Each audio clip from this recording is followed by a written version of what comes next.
Балдар осылай күліп, емін-еркін ойнап жүргені ол әрбір ана үшін бақыт.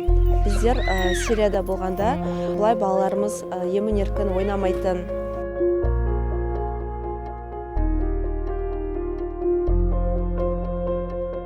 Бақыт дегеніміз не өзі?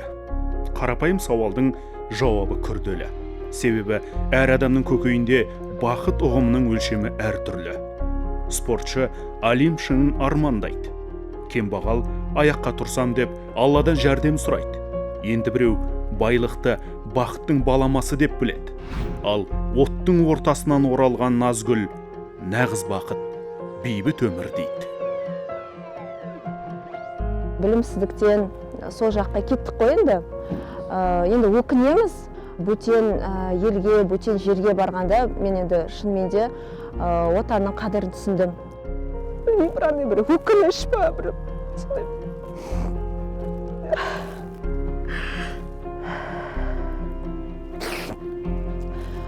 Бірандай уақыт енді бір ай емес, 2 ай емес, бір жама уақыт кетіп қалыпты, жастық шағымыз кетіп қалған сияқты да, сол жақта. Таңба болып қалыпты, бір қара бір дақ болып тұрады да. Ол Атырау облысының тумасы, тұрмысқа ерте шықты. Айтуынша жолдасы деструктивті діни ағымның ықпалына түсіп, надандықты насихаттаған. Шейх Халил лақап атымен танылған уағызшыны тыңдап, тәкпірлік идеяны таратқан. Бейбіт ортаны бүлдіріп, бүлік бастамақ болған. Бірақ қолдан өзі жасаған бомбаға өзі жарылды. Такфир және хижрат жамағаты араб тілінде ат-такфир вал хижра деп аталады. Такфир дегені бір адамды немесе бір қоғамды кәпірге шығару, күпірлікпен айыптау. Хижрат дегеніміз ол көшу немесе тәрк ету деген мағынаны білдіреді. Радикалды ағым болып есептелінеді. Сол такфирге кіріп, сосын кімде-кім такфирден шығатын болса, оны мүртат деп есептейді. Мүртат дегені шариғатта бұрын оны өлім жазасы бұйырылған. Сондықтан мұны такфирге кіргендер шыға алмауының себебі осыдан. Оларда сонда бір қағидат бар, егер ол жерден шықса болды, өлім дегені де ол.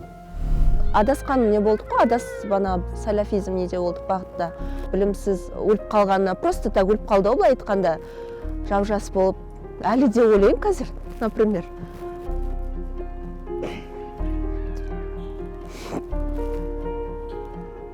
Сол білімсіздіктің кесірі ғой бәрі.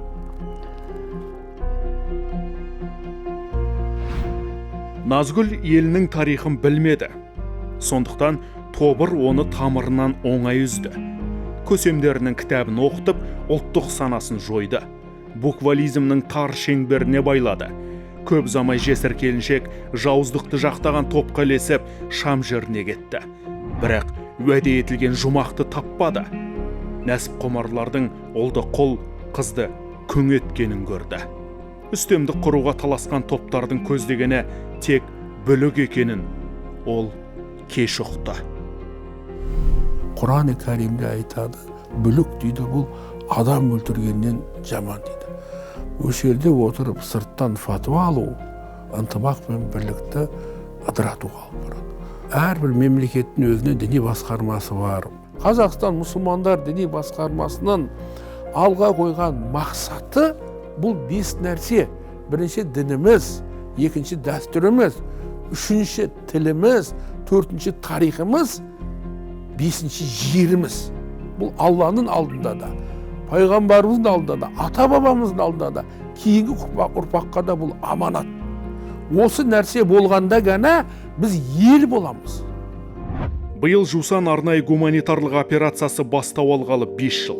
Алғашында елден тысқары жүрген жерлестерімізге үрке қарағандар көп еді. Бірақ қазір күдік сейілген. Себебі құзыретті мемлекеттік органдар бірлесе атқарған шаралардың нәтижесін жиі жариялайды.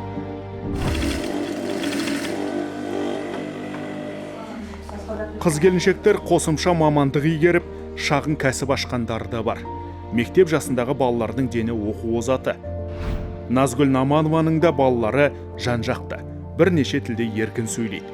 Есепке жүйрік. Жалпы қарулы қақтығыс аймағынан Атырау облысына барлығы 90-ға жуық адам оралды. Елімізге оралған кезінде өзінің қателіктерін толықтай мойындаған азаматша. Біздің елімізге оралған уақытында мамандарды қайта даярлау бағдарламасы бойынша шаштараз мамандығын тамамдады. Шапағат қоғамдық қорының іс-шараларына толықтай барынша қалмай келетін азаматшаның бірі болып саналады. Теолог және психолог мамандарымен өзінің діни сұрақтарының психология тұрғысынан емін-еркін сұрақтарын қоя алады. Алға қойған мақсаттарына жетуге тырысады. Өте қайсар 6 баланың анасы болып табылады.